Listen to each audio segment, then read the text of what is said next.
Imaginez, vous rentrez dans une pièce, que ce soit un bar, une boîte de nuit, un open space au travail, un magasin, etc. Personne ne vous connaît, personne ne sait qui vous êtes, ce que vous faites dans la vie, votre statut social, vos origines.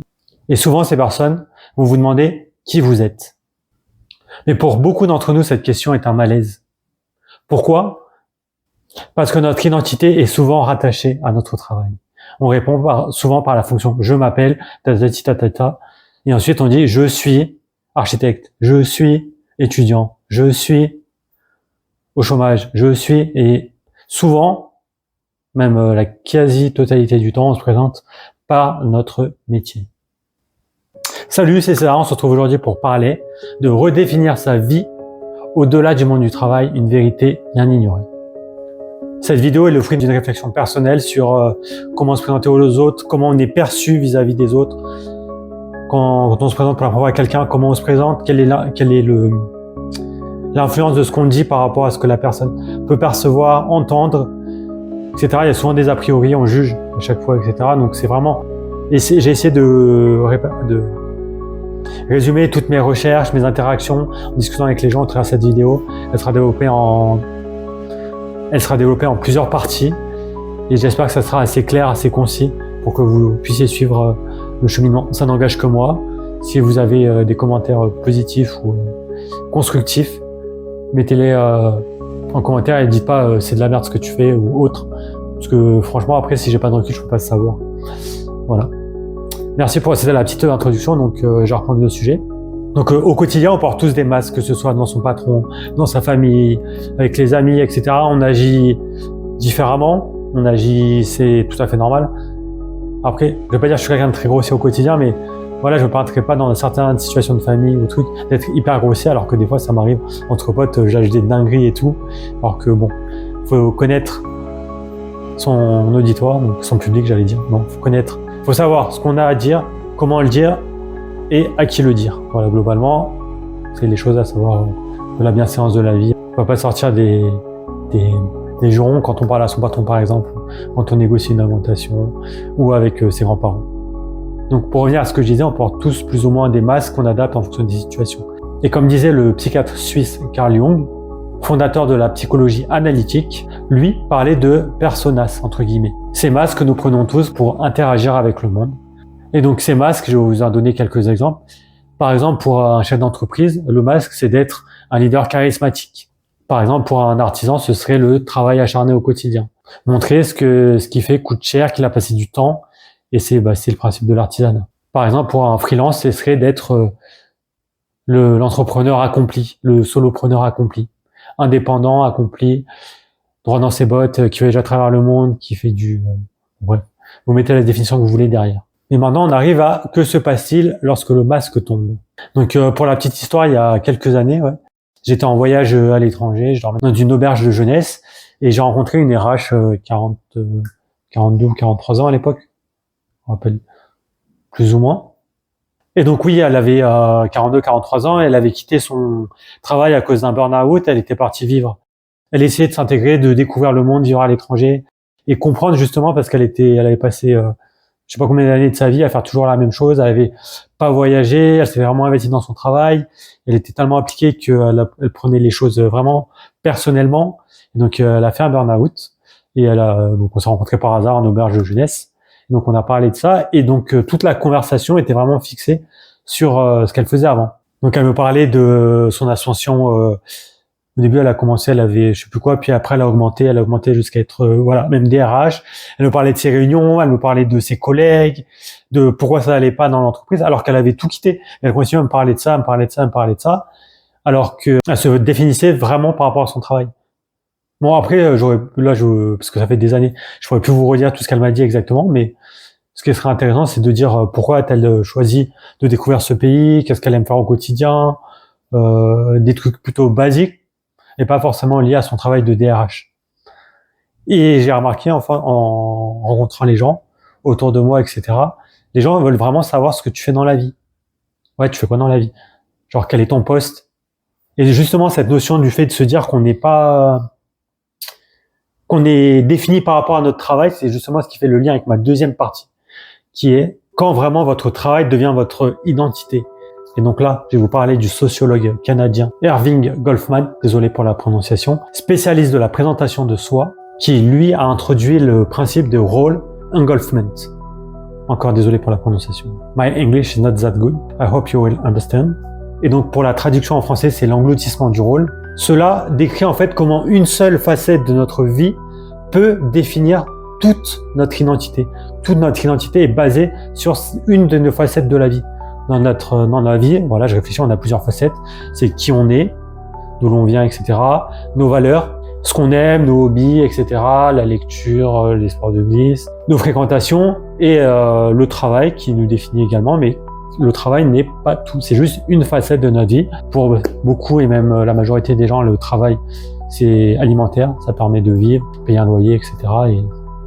Et pour d'autres, c'est vraiment tout ce qu'il représente. Prenez par exemple une personne qui travaille plus de 40 ans dans la même entreprise et on apprend du jour au lendemain, il apprend du jour au lendemain qu'il est renvoyé. Donc dans ce cas-là, la personne peut vraiment se sentir anéantie, rejetée, qu'on se débarrasse d'elle, etc. Donc c'est vraiment un sentiment fort de culpabilité. Des fois, on renvoie les gens et les gens sont là en disant voilà, ça fait 40 ans que je suis là, qu'est-ce que j'ai mal fait, etc. Donc il y a des grosses remises en question derrière. Donc cette personne perd non seulement un revenu, mais aussi un repère identitaire. Parce que tant qu'on travaille, on est intégré à la société, utile à la société, reconnu et intégré. Et ça, c'est très important. Et donc cela explique en partie pourquoi certaines personnes meurent rapidement juste après leur retraite. C'est malheureux à dire, mais certaines personnes meurent rapidement alors que d'autres vivent, excepté ceux attaqués par la maladie, vivent beaucoup plus longtemps. Et d'autres personnes, une fois soit à la retraite, soit une fois licenciées, essaient de se rattacher à d'autres éléments, d'autres valeurs, comme la famille, s'ils ont des enfants ou des petits-enfants, des passions qu'ils n'ont jamais pu faire avant, la voile, le cheval, ouvrir un restaurant, apprendre une nouvelle langue. Rien n'est jamais trop tard. Et donc, toutes ces choses, en dehors de leur métier, leur passion, etc., leur permettent de reconstruire une identité personnelle. Ils se définissent plus comme leur ancien métier, mais plus comme quelque chose qui leur tient à cœur. Après, de mon expérience personnelle, je sais que le travail, lorsqu'on se présente, etc., permet à d'autres personnes de vous juger, de vous évaluer. Quand une personne s'intéresse à ce que vous faites dans la vie, ce n'est pas parce qu'elles sont réellement intéressées par ce que vous faites, mais c'est parce qu'en fait, ces personnes essaient de déterminer le niveau de respect qu'elles devraient vous accorder en fonction de votre profession. Et j'ai été témoin de cette situation avec, pour pas le citer, la BP, donc c'est une banque et tout, voilà. J'ai eu des soucis, on m'a accusé de plein de trucs, on m'a dit ouais, tu fais ça pour ci, pour ça et tout. Et après, j'ai sorti mes bulletins de salaire, et là, véridique. J'ai vu l'attitude dans la personne en face de moi changer. Elle a pris les bulletins, elle a regardé en bas à droite là, le petit encadré, elle a fait ah oui, donc monsieur, vous voulez un café, vous voulez quelque chose? Ah, on savait pas du tout. Ah, et donc vous n'êtes pas dans votre banque, dans cette banque là pour vos revenus, etc. Genre le discours a changé. Et j'étais là, mais je suis la même personne, j'ai pas changé. Enfin, votre profession. Vraiment, les gens se basent sur votre profession pour vous accorder un certain niveau de respect. Et de voir la personne en face de moi changer, je me suis dit, mais c'est pas possible. Que je gagne pas bien ou que je sois chômeur ou que je gagne pas, il faudrait accorder le niveau de respect à la même personne, surtout quand tu es client. Voilà, c'était ma petite parenthèse. Dans notre société, la valeur d'un individu est mesurée à l'aune de sa productivité. Un parent au foyer peut se sentir inutile, invisible, parce qu'en soi, il ne produit rien de visible pour la société. Il produit pas, il n'y a pas de transformation de matière, il n'y a pas de vente ou de service derrière rémunéré, alors qu'il accomplit un travail essentiel. Éduquer des enfants, prendre soin de ses enfants, leur faire découvrir le monde, les amener des activités, etc. Être parent au foyer, c'est vraiment une tâche de mon point de vue personnel, qu'on ne reconnaît pas suffisamment au vu de la société, alors que c'est quelque chose d'essentiel. Parce que sans enfants, il n'y aurait pas de société. Enfin, elle s'éteindrait au bout d'un moment. Donc maintenant, je vais vous parler de plusieurs étapes qui vont vous permettre de redéfinir votre vie au-delà du monde du travail. Donc la première étape, c'est justement le constat. On a soit perdu son travail, soit on a été licencié, on est au chômage. Et dans ce cas-là, on est le choc, mais on se sent, par exemple, invisible aux yeux de la société, inutile, etc. Donc là, c'est le moment de rentrer en introspection. Il faut accepter cet inconfort temporaire et se dire. Et donc là, on arrive à la deuxième étape, se dire comment est-ce que je veux être perçu.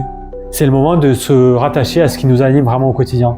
nos enfants, nos petits-enfants, nos passions, et de petit à petit se réintégrer par ces passions. La lecture, rejoindre un club de lecture. Vous pouvez vous poser les questions suivantes. Quelle activité aimiez-vous faire quand vous étiez enfant? Quelle activité vous fait perdre la notion du temps? Et c'est à partir de là que vous pourrez trouver votre raison qui vous anime. Comme on dit des fois, votre pourquoi à l'intérieur de vous. Si vous ne savez pas comment vous redéfinir, n'hésitez pas à tester de nouvelles activités, vous inscrire à des formations, faire du bénévolat, voyager. L'objectif n'est pas la perfection, mais la curiosité. Essayez de trouver ce qui vous anime. Et puis, petit à petit, votre nouvelle identité va émerger. Plus riche, plus ancrée, plus libre. Vous n'êtes plus rattaché à un poste, une fonction, avec des objectifs à atteindre, un salaire. Mais vous serez plus, dans ce cas-là, ancré sur votre personnalité et vos valeurs. Et c'est tout aussi respectable, voire plus.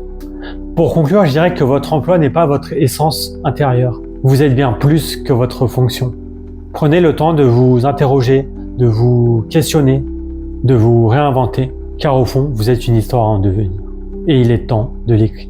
C'était César, merci de m'avoir écouté, on se retrouve de l'autre côté. Ciao, ciao.